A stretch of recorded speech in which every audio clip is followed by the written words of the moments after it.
السلام علیکم ورحمۃ اللہ وبرکاتہ، نحمده ونصلی علی رسوله الکریم، اما بعد فاعوذ باللہ من الشیطان الرجیم، بسم اللہ الرحمن الرحیم، رب اشرح لی صدری ویسر لی امری واحلل عقدۃ من لسانی یفقہوا قولی۔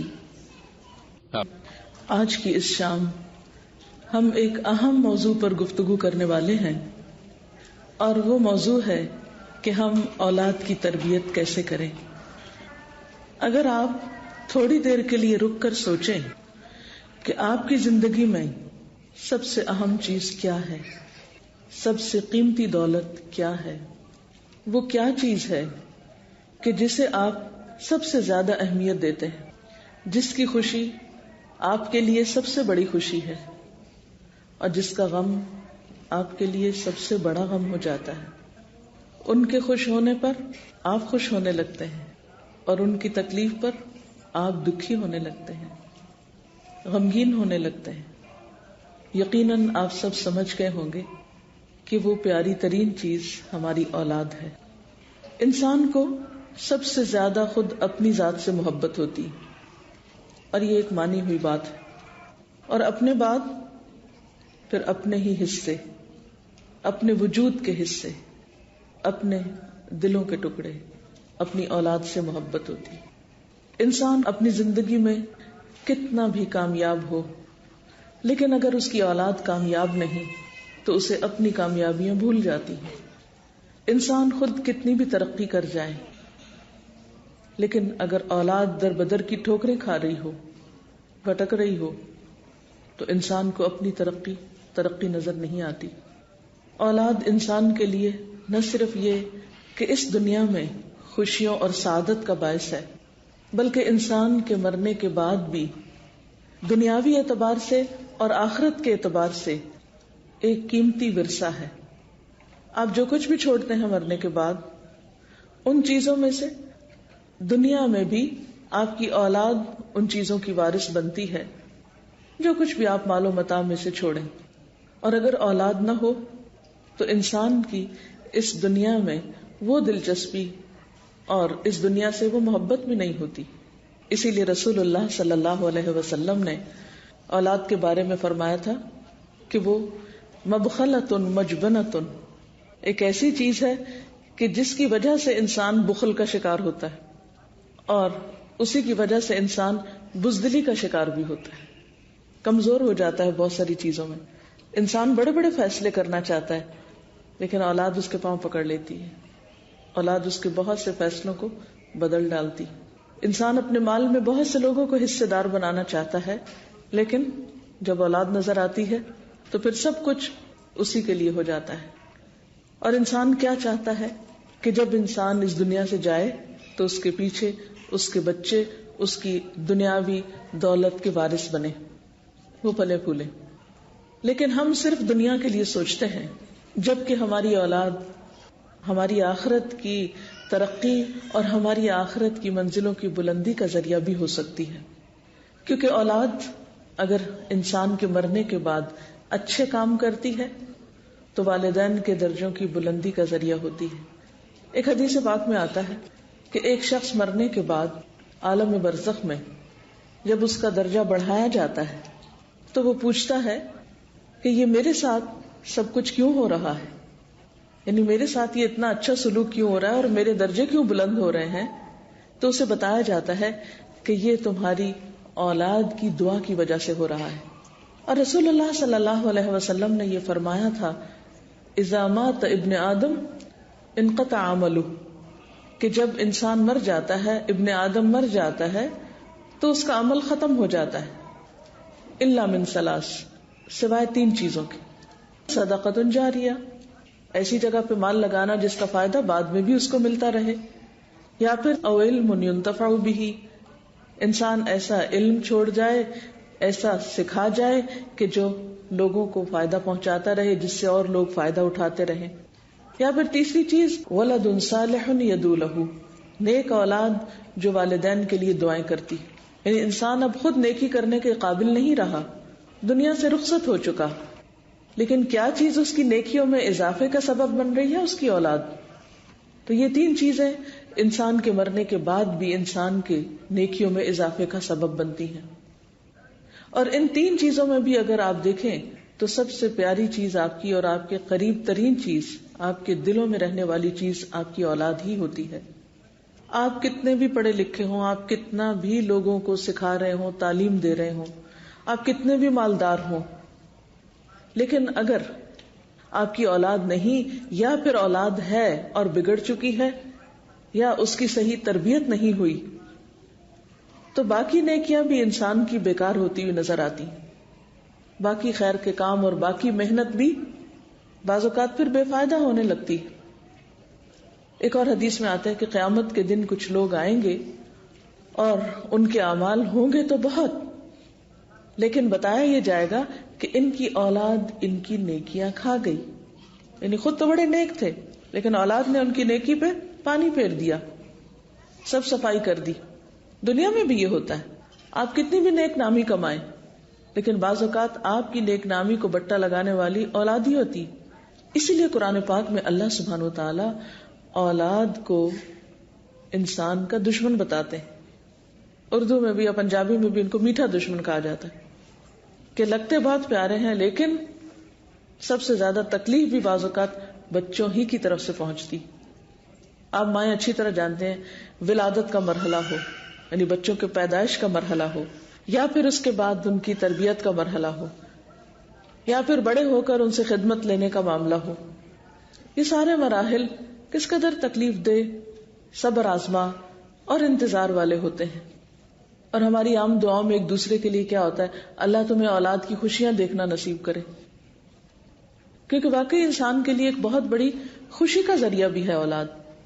لیکن اس کے ساتھ ساتھ قرآن پاک میں اللہ تعالیٰ فرماتے ہیں ان من اولادکم وازواجکم عدوا لکم، کہ تمہارے بچے اور تمہاری بیویاں یا بیویوں کے لیے شوہر تمہارے دشمن ہو سکتے ہیں. فاحذروہم، ان سے محتاط رہو. وَإِن تَعْفُوا وَتَصْفَحُوا وَتَغْفِرُوا فَإِنَّ اللَّهَ غَفُورٌ رَحِيمٌ، پھر اگر تم معاف کر دو، درگزر کرو، بخش دو تو اللہ بھی غفور الرحیم ہے. یعنی اولاد کا رشتہ ایسا ہے کہ جس کو تم کاٹ کے پھینک نہیں سکتے، وہ تمہارے ساتھ جڑے ہوئے ہیں، تمہارے ساتھ ان کا تعلق ہر صورت میں ہے. آپ ان کو جتنا بھی آنکھ کریں، جیسے بھی ڈسون کریں، آپ کر نہیں سکتے، کیونکہ آپ کے نام کے ساتھ ان کا نام ہے، آپ کی پہچان ہے، آپ ان کی پہچان، وہ آپ کی پہچان، ایک دوسرے کے لیے لازم و ملزوم ہے. لہذا یہ ایک ایسا زندگی کا حصہ ہے کہ جسے آپ اگنور نہیں کر سکتے. آپ کی کتنی بھی مجبوریاں ہوں، آپ کے کتنے بھی کام ہوں، آپ پر کتنی بھی ذمہ داریاں ہوں، آپ کیسے بھی بیمار ہوں، لیکن اولاد کی تربیت کی ذمہ داری، اولاد کی اچھائی بھلائی کی ذمہ داری یہ آپ پر ہے. آپ اس سے فرار حاصل نہیں کر سکتے، یہ ذمہ داری ادا کرنی ہی ہے. اور اس کے لیے قرآن پاک میں اللہ سبحانہ وتعالیٰ فرماتے ہیں یا ایھا الذین آمنوا قوا انفسکم واہلیکم نارا، اے لوگو جو ایمان لائے ہو، اپنے آپ کو اور اپنے گھر والوں کو آگ سے بچاؤ. پہلے اپنے آپ کو اور پھر اپنے بال بچوں کو آگ سے بچاؤ. لہذا ایک عام انسان کی حیثیت میں اور خصوصاً مسلمان والدین کی حیثیت میں، جہاں ہمارے اوپر ذمہ داری ہے اولاد کو کھلانے پلانے کی، ان کی صحت صفائی کی، ان کو ادب آداب سکھانے کی، وہاں ان کے ایمان اور دین کی حفاظت کی ذمہ داری بھی ہم پر. اور قیامت کے دن اس کے بارے میں پوچھ ہوگی. حدیث پاک میں آتا ہے کلکم راع وکلکم مسئول عن رعیتہ، تم میں سے ہر شخص نگران ہے اور ہر ایک سے اس کی رعایا کے بارے میں سوال ہوگا، پوچھا جائے گا. اور اس میں عورتیں بھی ذمہ دار ہیں. فالمرأة راعیۃ فی بیت زوجہا ومسئولۃ عنہا، عورت اپنے شوہر کے گھر میں نگران ہے، باہر کے کاموں کی نگران نہیں ہے، باہر کے شوہر کے بزنس کی نگران نہیں بنائی گئی، لیکن گھر کی زندگی میں شوہر کی عدم موجودگی میں عورت کی ذمہ داری ہے. راعیۃ فی بیت زوجہا ومسئولۃ عنہا، اور قیامت کے دن اس سے اس ذمہ داری کے بارے میں سوال ہونے والا ہے. یہ وہ چیز ہے جس کے بارے میں پوچھا جائے گا. اگر آپ ان کو بہت اچھا کھلا نہیں سکتے، بہت اچھا پلا نہیں سکتے، بہت اچھا گھر نہیں لے کر دے سکتے، طرح طرح کے کھلونے نہیں لے کر دے سکتے، ان کی ہر خواہش پوری نہیں کر سکتے، تو پوچھ نہیں ہوگی، اس کا امتحان نہیں ہوگا.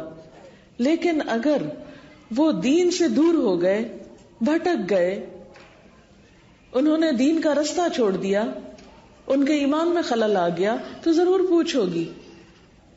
لہذا اس پوچھ سے پہلے، اس سوال سے پہلے ہمیں اس دنیا میں، اس وقت میں، اس مہلت سے فائدہ اٹھاتے ہوئے اپنے آپ کو تیار کرنا ہے جواب کے لیے. اور ہمارا یہ جواب کسی معمولی ہستی کے سامنے نہیں ہے، اس ہستی کے سامنے ہے جو عالم الغیب والشہادہ ہے، غیب اور حاضر سب کو جاننے والا ہے. دلوں کے چھپے ہوئے خیالات اور وسوسے اور نیتیں اور ارادے اس کے لیے چھپے ہوئے نہیں ہیں، یہ سب کچھ اس کے سامنے ظاہر ہے. اس لیے ہم انسانوں کے سامنے تو عذر کر سکتے ہیں، کسی انسان کو تو بہلا سکتے ہیں، کسی انسان کو تو کہہ سکتے ہیں ہماری بڑی مجبوریاں ہیں، ہم پہ بڑی ذمہ داریاں، ہم پہ بہت بوجھ ہے، ہمارے پاس وقت نہیں ہے، ہمیں فرصت نہیں ہے. لیکن اللہ تعالیٰ کے سامنے ہم یہ عذر اور بہانے نہیں کر سکتے، کیونکہ اس کو پتا ہے کہ ہماری کون سی مجبوری کیسی ہے اور کتنی ہے، اور کہاں ہم وقت کس کام میں لگاتے ہیں جو وقت ہم کسی اور زیادہ بہتر اور تعمیری کام میں لگا سکتے ہیں. کیونکہ بعض اوقات ہمارے پاس وقت ہوتا ہے لیکن اس وقت کو ہم صرف اور صرف انٹرٹینمنٹ میں گزارنا چاہتے ہیں. ہم بھی کام کر کے لوٹے ہیں، بچے پڑھ کر لوٹے ہیں، اب کون بیٹھ کے ان کی تربیت کرے، کون ان کو بیٹھ کے پوچھے کہ تمہیں باہر کیا مشکل پیش آئی، کیا سن کر آئے ہو، کیا دیکھ کر آئے ہو، کیا سوچتے ہو، تمہارے دل میں کیا خیالات ہیں، اس کے بارے میں ہم جاننے کی زحمت ہی گوارا نہیں کرتے. وہ ایک اور سوچ میں جا رہے ہیں، وہ ایک اور دنیا میں رہتے ہیں، ہم ایک اور دنیا میں رہتے ہیں. اتنی بڑی خلیج، اتنا بڑا فاصلہ ہوتا چلا جا رہا ہے، یہ کیسے کم ہوگا؟ اس کے لیے صرف ایک خواہش اور صرف امید اور انتظار ہی کافی نہیں، اس کے لیے سنجیدگی سے ہمیں کچھ کرنا ہوگا اور اپنے لیے کرنا ہوگا. کسی دوسرے پر کچھ احسان نہیں، اپنے فائدے کے لیے، اپنے بچوں کے فائدے کے لیے، اپنی آئندہ نسلوں کے فائدے کے لیے ہمیں اپنی یہ ذمہ داری نبھانی ہوگی، اپنی آخرت میں جواب دہی کرنے کے لیے. کیونکہ اللہ سبحانہ وتعالیٰ کا وعدہ ہے کہ جو نیک لوگ ہوں گے ہم قیامت کے دن ان کی اولاد کو بھی ان کے ساتھ ملا دیں گے. یعنی اگر والدین کے درجے بلند ہیں یا اولاد کے بلند ہیں تو ان کو وہاں پر اکٹھا کر دیا جائے گا اور کسی ایک کے عمل میں کمی نہیں کی جائے گی. جو نیچے کے درجے والا ہوگا وہ اوپر کر دیا جائے گا، ملا دیا جائے گا. لیکن اگر اولاد نافرمان ہے تو پھر وہ تو دنیا میں بھی انسان کو چھوڑ جاتی ہے، قیامت کے دن تو بہت ہی دوری ہو جائے گی. آپ دیکھیے حضرت نوح علیہ السلام آخری وقت میں اپنے بیٹے کو پکارتے ہیں، یا بنی ارکب معنا، اے بچے ہمارے ساتھ سوار ہو جاؤ. لیکن بچہ ابھی بھی نہیں سن رہا. ساری زندگی سمجھاتے ہیں، سکھاتے ہیں، کوئی کوتاہی نہیں کرتے. ان کے 4 بچے تھے، 3 بچے بہت ہی نیک اور بہت ہی اچھے نکلے. نوح علیہ السلام کے بچوں میں سے ایک بچہ جس کی کمپنی اچھی نہیں تھی، وہ آخری وقت تک بھی سمجھ کر نہ دیا. تو اس نے کہا سآوی الی جبل یعصمنی من الماء. جب طوفان آیا، جب بارش آئی، جب زمین سے پانی ابلنے لگا تو نوح علیہ السلام کشتی میں سوار ہوئے اپنے گھر والوں کے ساتھ. تو انہوں نے پکارا کہ آؤ بچے ہمارے ساتھ، تم بھی آ جاؤ، ابھی بھی ایمان لے آؤ. کہنے لگا کہ نہیں، میں وہ پہاڑ پہ چڑھ جاؤں گا. سآوی الی جبل، میں پہاڑ پہ پناہ لوں گا، یعصمنی من الماء، مجھے وہ پانی سے بچا دے گا، میں نہیں ڈوبتا، فکر نہیں کرے میری، اپنا کام کریں آپ. نوح علیہ السلام رو کے پکارتے ہیں، قال لا عاصم اليوم من امر اللہ.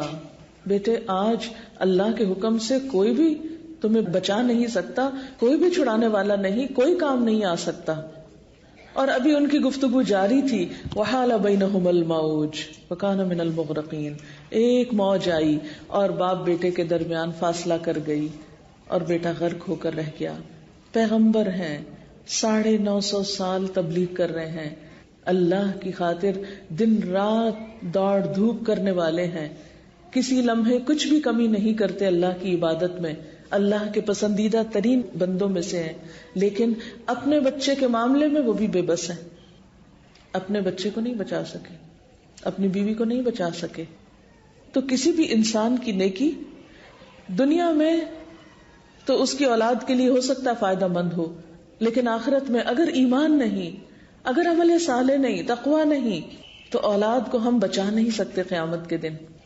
دنیا میں تو بعض اوقات بہت سے طریقوں سے ہم کسی نہ کسی طرح ان کو کھینچ تان کے کسی ایک مقام پر لے ہی آتے ہیں، لیکن آخرت میں نہیں لا سکیں گے.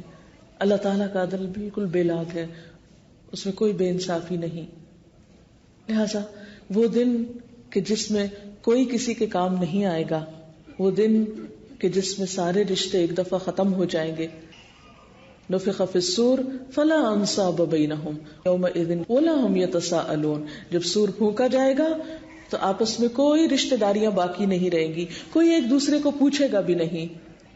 وہاں تو ہر ایک دوسرے سے بھاگے گا. یوم یفر المرء من اخیہ وامہ وابیہ وصاحبتہ وبنیہ لکل امرئ منہم یومئذ شأن یغنیہ.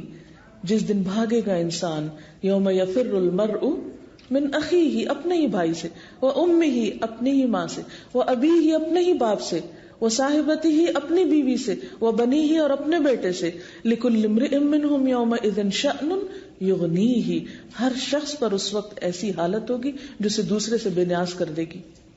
لہٰذا جو خیر خائی کرنی ہے ہمیں آج کرنی ہے، جو کچھ دینا ہے بچوں کو آج دینا ہے.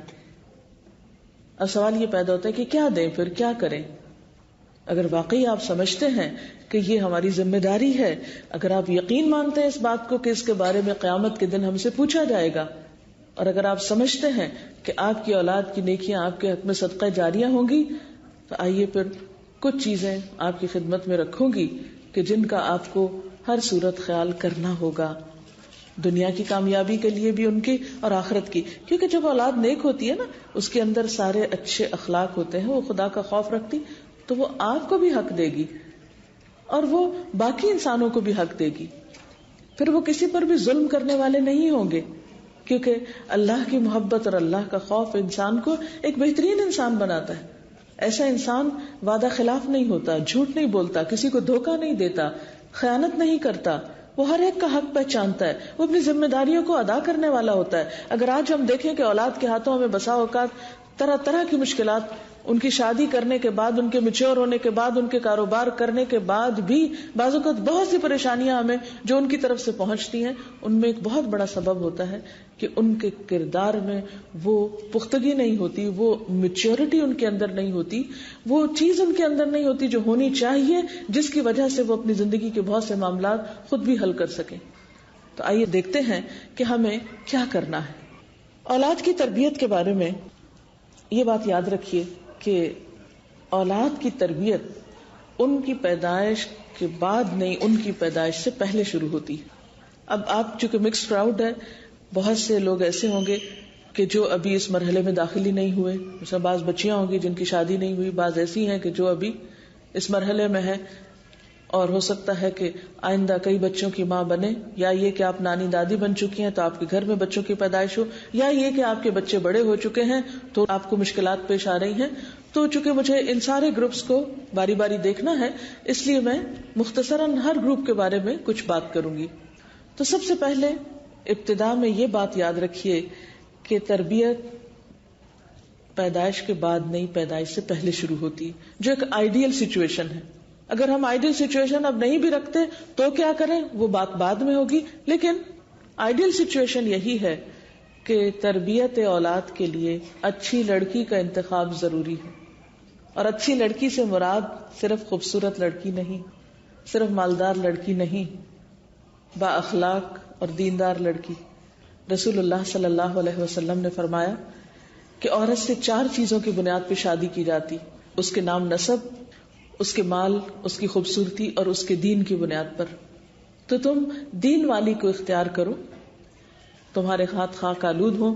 یہ ایک محاورہ ہے، پیار کی ڈانٹ ہے کہ سختی سے تھوڑا سا ڈانٹ کے کہا کہ تم جب عورت کا انتخاب کرو تو اس کے دین کو دیکھو، اخلاق کو دیکھو، کیونکہ ایک با اخلاق انسان، ایک سلجھا ہوا انسان پورے خاندان کی اصلاح کا ذریعہ بنتا ہے.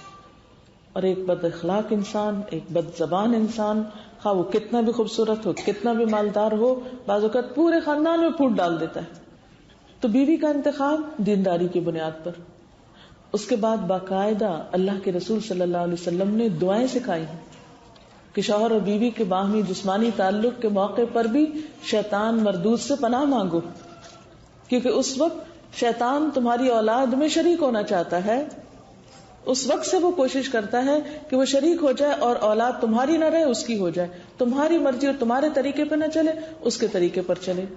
لہذا اس وقت بھی وہ اپنا کام کرنا نہیں چھوڑتا. لہذا مسنون دعا سکھائی گئی.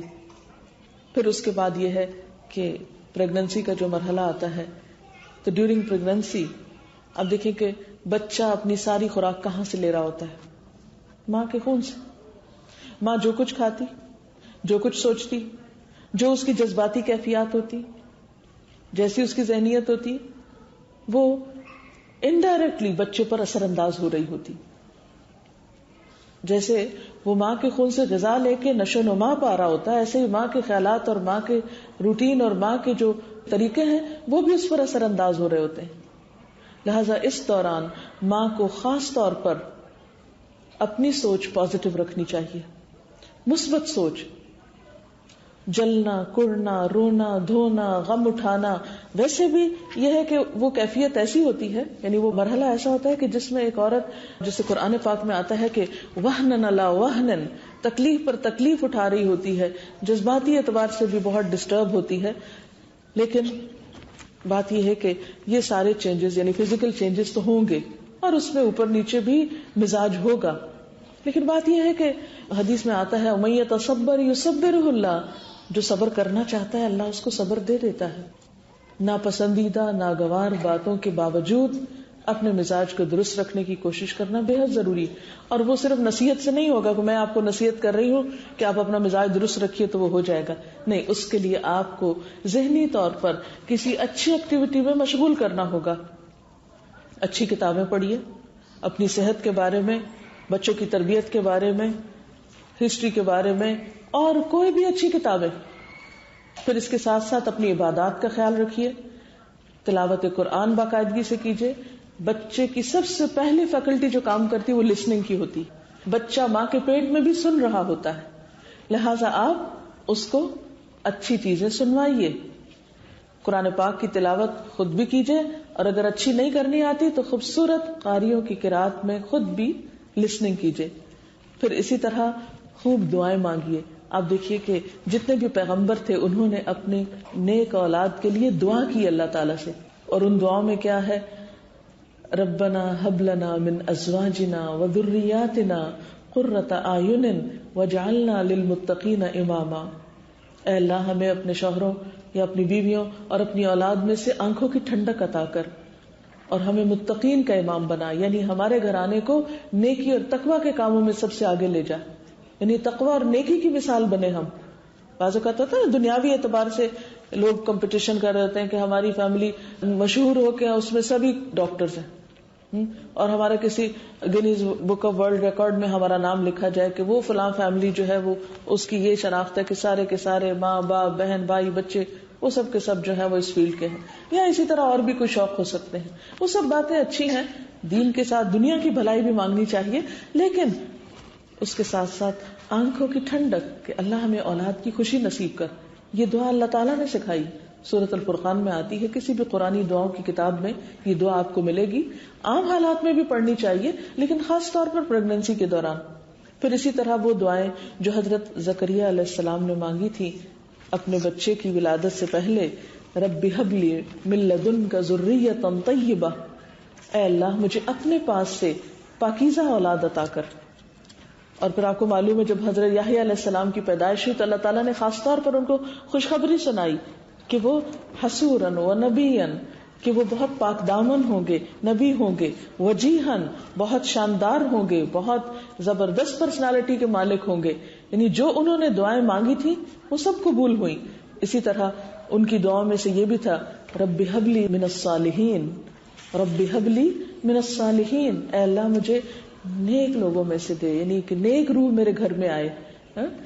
تو اس سے پتہ چلتا ہے کہ دعا جو ہے وہ ایک بہت اہم کردار ادا کرتی ہے انسانی زندگی میں.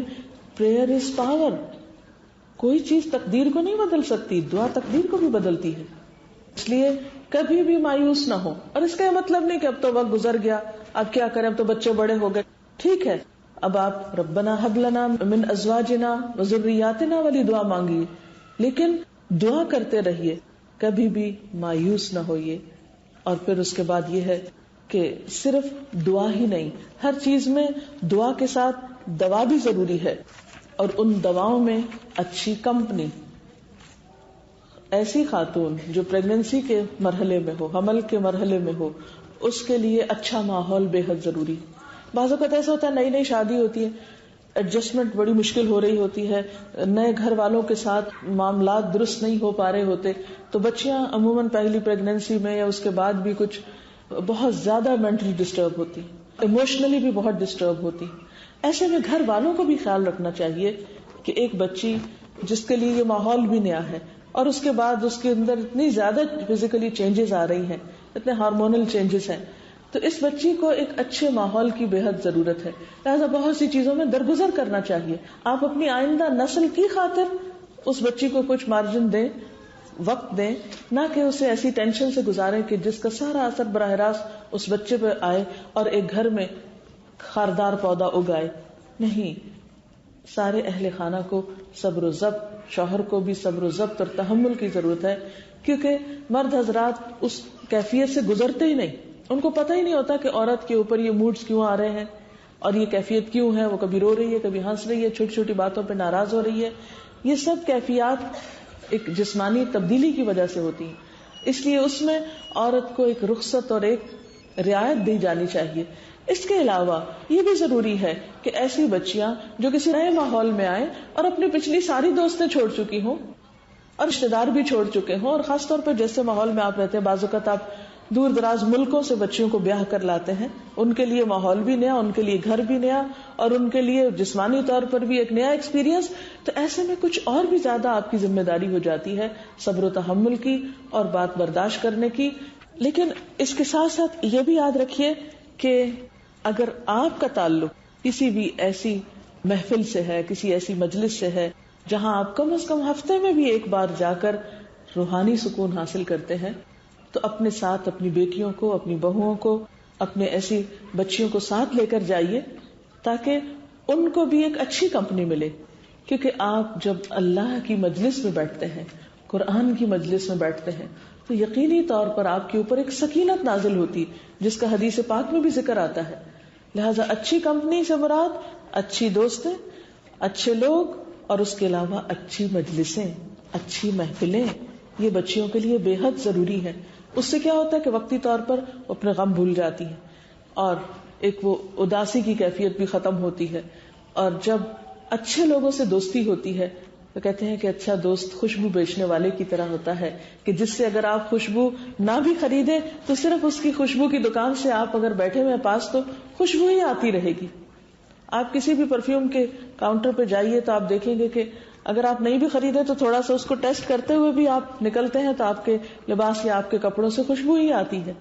تو خوشبو کے تو پاس سے بھی آپ گزر جائیں تو آپ پر ایک اثر ہوتا ہے. جیسے اسموکنگ، اگر کوئی اسموکنگ کر رہا ہو، آپ خود نہیں بھی کر رہے ہو، تو آپ کے کپڑوں میں دھواں جذب ہو جائے گا، آپ وہاں سے نکل کے گھر آئیں گے تو باقی رہیں گے اثرات. اسی طرح اگر انسان اچھی محفل میں اٹھتا بیٹھتا ہے تو لازمی طور پر اس کے اثرات اس پر اچھے ہوتے ہیں. اس کے علاوہ ذکر کی کثرت کرنی چاہیے. قرآن پاک میں اللہ تعالیٰ فرماتے ہیں الا بذکر اللہ تطمئن القلوب، یاد رکھو اللہ کے ذکر سے دلوں کو اطمینان ہوتا ہے. پھر اسی طرح یہ ہے کہ جب پیدائش کا مرحلہ ہو، یعنی ولادت ہو رہی ہو، اس وقت آیت الکرسی پڑھنی چاہیے کیونکہ اس سے شیطان دور ہوتا ہے. اور جب بچہ پیدا ہو جائے تو اس کے کان میں آذان دینی چاہیے کیونکہ آذان سن کے بھی شیطان بھاگتا ہے. آپ صلی اللہ علیہ وسلم نے حضرت مریم کی مثال دے کر فرمایا کہ ہر بچے کو پیدا ہوتے ہی شیطان ٹھوکا لگاتا ہے سوائے مریم کے اور عیسیٰ ابن مریم کے، کیونکہ ان کی والدہ نے دعا کی تھی. اب آپ دیکھیے، آپ صلی اللہ علیہ وسلم بتا رہے ہیں کہ ان کی والدہ نے دعا کی تھی تو اللہ تعالیٰ نے ان کو شیطان سے بچا کے رکھا. آپ بھی یہ دعا کر سکتے، یہ دعا کو خاص نہیں تھی ان کے لیے، آپ کے لیے بھی ہے. اور وہ دعا کیا تھی؟ انی اعیذھا بک وذریتھا من الشیطان الرجیم، کہ اللہ میں اس بچی کو اور اس کی آئندہ آنے والی نسل کو، اب دیکھیں کتنی دور تک سوچ رہی تھی وہ، اس کی آئندہ آنے والی نسل کو شیطان مردود سے بچا کر تیری پناہ میں دیتی ہوں، تیری حفاظت میں دیتی ہوں. لہذا کتنی ضروری ہے یہ بات کہ ہم ہر مرحلے پر چوکنے رہیں، ہر موڑ پر ہم خیال رکھیں اور کسی وقت بھی غافل نہ ہوں. پھر اسی طرح جب بچہ پیدا ہو تو اس پر خوشی کا اظہار کریں. ہمارے ہاں عام طور پر یہ ہوتا ہے جب بیٹی پیدا ہوتی ہے تو سب کے منہ لٹک جاتے ہیں، حالانکہ آپ کو نہیں پتا کہ آپ کے لیے خوش قسمتی کا باعث کون ہو، بیٹا ہو یا بیٹی. ہو سکتا ہے کہ ایک بیٹی آپ کے لیے کئی رحمتوں کے دروازے کھولے، آپ کے رزق میں معلوم نہیں اس بچے کی آمد سے کتنا اضافہ ہو، اس کی اچھی تربیت میں آپ کے لیے کتنے درجات کی بلندی ہو. لہذا بچے کی پیدائش پر گھر والوں کو، خاص طور پر ایک دوسرے کو اور باقی دوست رشتہ داروں کو بھی مبارک دینی چاہیے. حضرت حسن بصری نے ایک بچے کی پیدائش پر یوں دعا دی کہ اللہ نے جو بچہ تمہیں دیا ہے اس میں تمہارے لیے برکت ہو، شکر کی توفیق ہو، یہ بچہ نیک اور پارسا بنے، صحت اور لمبی عمر پائے. یعنی ایک دعا کا نمونہ ہے یہ، اس طرح کی دعائیں دی جا سکتی ہیں. پھر اسی طرح یہ ہے کہ بچے کی جو پہلی غذا ہے وہ بھی کسی نیک انسان سے، با اخلاق اچھے انسان سے دلوانی چاہیے، کیونکہ بچہ جب پیدائش کے بعد بالکل معصوم ہوتا ہے، اس پر پہلے جو بھی اثرات ہوں گے وہ اس کے اندر جذب ہو جائیں گے، پرنٹ ہو جائیں گے. آپ اس کے کان میں اذان دیتے ہیں، اللہ اکبر، اللہ کی بڑائی اس کے دل میں جائے گی، چاہے وہ نہیں سمجھے مگر اس کے اثرات ہیں. قرآن پاک کے اور اللہ کے جو ذکر کے الفاظ اور حروف ہیں اس کے بھی اثرات ہیں، وہ اثرات انسان کے اندر جاتے ہیں. جو اٹھائے گا اس کے ہاتھوں کے بھی اثرات اس کی شخصیت پر ہوں گے، جو اسے پہلی دفعہ کھلائے گا اس کے بھی اثرات اس بچے کی شخصیت میں جائیں گے. اسی لیے آپ صلی اللہ علیہ وسلم کے پاس ایسے بچے لائے جاتے تھے جو بالکل نومولود ہوتے تھے اور آپ ان کی تحنیک کرتے تھے، اور کہتے ہیں کہ انسان کی انگلیوں سے ریز نکلتی ہے. تو جب ایک اچھے انسان، اچھے کردار کے انسان کے پاس، ویسے بھی آپ نے دیکھا ہوگا یہ صرف بچوں کے لیے نہیں، کسی شخص کے پاس آپ بیٹھتے ہیں تو آپ اتنا کمفرٹیبل فیل کرتے ہیں، اتنا اچھا آپ کو لگتا ہے، اور کسی شخص کے پاس آپ بیٹھتے ہیں تو آپ تھوڑی دیر میں کہتے ہیں کہ بس کب ختم ہو یہ مجلس تو ہم یہاں سے اٹھیں. یعنی آپ کو گھبراہٹ ہوتی ہے کچھ لوگوں کی کمپنی سے. اور یہ ایسا ہوتا ہے کہ کچھ لوگ جن کی سوچ پازیٹو ہوتی ہے، جن کا اخلاق اچھا ہوتا ہے، ان کی طرف آپ خود بخود کھنچتے چلے آتے ہیں. ان کے اندر ایک خاص کشش ہوتی ہے. تو نیکی اپنے اندر ایک کشش رکھتی ہے. کشش محض لباس میں نہیں ہوتی، کشش محض کسی میک اپ میں نہیں ہوتی، کشش شخصیت کی خوبصورتی میں ہوتی، کشش دل کی خوبصورتی میں ہوتی. لہذا اس خوبصورتی کو منتقل کیا جاتا ہے بچوں کی طرف. پھر اسی طرح ماں کا دودھ پلانا، یعنی اگر تحنیک کے بعد ماں اپنا دودھ پلائے تو بچے اور ماں کے درمیان ایک قریبی تعلق پیدا ہوتا ہے. آج مائیں اپنی خوبصورتی کے لیے اتنی خود غرض بعض اوقات ہو جاتی ہیں کہ بچوں کو دودھ نہیں پلانا چاہتی. اور اب تو آپ دیکھیں کہ میڈیکل سائنس نے اتنے زیادہ اس کے فضائل بیان کیے ہیں کہ نہ چاہتے ہوئے بھی مائیں وہ کرتی ہیں. لیکن اگر آپ میڈیکلی ایک کام کر رہے ہیں تو اس کا اجر تو نہیں ہے نا. اجر تو اس وقت ہے جب آپ کی نیت بھی اچھی ہو کہ آپ اللہ کے ایک حکم پر عمل کر رہے ہیں. اور آپ کو معلوم ہے کہ ایک ایک گھونٹ جو آپ بچے کو پلاتے ہیں وہ آپ کی طرف سے ایک طرح سے صدقہ بھی ہوتا ہے. صدقے سے مراد یہ نہیں کہ ہم جیسے کسی کے اوپر کوئی بیماری آ گئی تو کسی کو کچھ دے آئے، کسی پہ وار کے تو وہ صدقہ. صدقے مراد یہ کہ ایک ایک قطرے کا اجر آپ کی طرف سے لکھا جاتا ہے. وہ جو کچھ آپ دیتے ہیں وہ آپ کے نام اعمال میں شمار ہوگا کہ آپ نے اپنے جسم کا ایک حصہ اپنے اندر سے اپنی غذا سے ایک چیز نکال کر ایک بچے کی پرورش میں استعمال کی. لہٰذا اس کو بھی بہت خوشی کے ساتھ کریے. اب دیکھیے کہ بعض اوقات بچے بہت تنگ کرتے ہیں، اس وقت مائیں پھر بعض اوقات بد دعائیں دینے لگتی ہیں. ارے کبھی بھی ایسا نہیں کرے. کتنا بھی غصہ آئے بچوں پر، کتنا بھی تکلیف ہو، بعض اوقات بچوں کے دانت جب نکلتے وہ کاٹتے ہیں ماں کو دودھ پلاتے ہوئے، تو بے اختیار ماں کی زبان سے بعض اوقات بہت خراب لفظ بھی نکل جاتے. نہیں معلوم نہیں کس وقت کی کیا دعا اٹھا لی جائے، قبول ہو جائے اور پھر ساری زندگی آپ اس پہ پچھتائیں.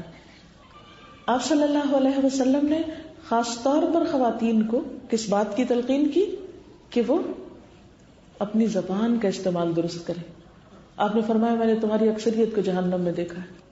اچھا اس کا یہ مطلب نہیں کہ کوئی ڈسکریمنیشن تھی عورتوں سے تو اللہ تعالیٰ بہت سخت نالا ہیں اور بہت نفرت کرتے ہیں اس لیے جہنم پہ، یہ مطلب نہیں ہے اس بات کا. مراد اس سے کیا تھی، اس کا معنی کیا تھا، اس کا مطلب کیا تھا کہ ان باتوں سے بچو کہ جو وہاں لے جانے کا سبب ہے. جب پوچھا گیا کہ کیا سبب ہے تو یہی بتایا گیا کہ تم تکثرن اللعن، تم لعن تان کی بہت کثرت کرتی. تو یاد رکھیے کہ بچہ بچپن میں جو کچھ سنتا ہے، جیسے الفاظ سنتا ہے، ویسے ہی پر وہ ریپیٹ کرنے لگتا ہے.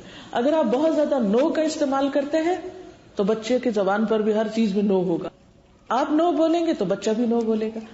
آپ مسکرائیں گے تو بچہ بھی مسکرائے گا.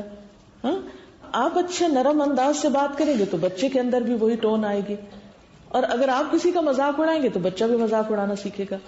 بحیثیت ماں کے آپ ایک رول ماڈل ہیں 24 گھنٹے کے لیے، خصوصاً بہت چھوٹے بچوں کے لیے جبکہ وہ فلی ماں پہ ڈیپینڈنٹ ہوتے ہیں. لہذا آپ کو بچے کی تربیت سے پہلے اپنی کرنی ہوگی. یاد رکھیے بچوں کی تربیت ہو نہیں سکتی جب تک کہ آپ اپنی تربیت نہیں کرتے، جب تک آپ کے اندر اخلاق کی خوبی نہیں. اگر آپ کی پرسنالٹی ڈوئل پرسنالٹی ہے کہ آپ کہیں کچھ ہے کہیں کچھ، سامنے کسی کے کچھ باہر کچھ، مثلاً آپ کسی کے بیٹھ کے گھر میں برائیاں کر رہے ہیں، بچہ کھیل کھلونے میں لگا ہوا ہے لیکن اس کے کان آپ کی طرف لگے ہیں کہ آپ کیا بات کر رہی ہیں.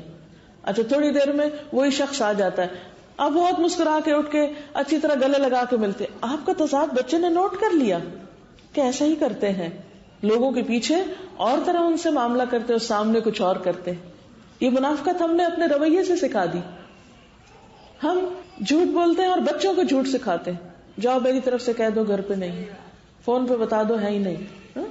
یہ سب کچھ ہم سکھا رہے ہوتے ہیں. لہذا جو ہی بچہ ذرا ہوش سنبھالنے لگے تو سب سے اہم ترین نسخہ تربیت کا، جو چاہتے ہیں کہ بچہ کرے وہ کر کے دکھانا شروع کرے. جو آپ بولیں گے، آپ نے دیکھا ہوگا بچے زبان کیسے سیکھتے ہیں. آپ انگریزی بولیں وہ انگریزی بولنے لگے، ان کو کوئی مشکل نہیں. آپ اردو بولیں وہ اردو بولیں گے. آپ جو بولیں گے وہ وہی کریں گے.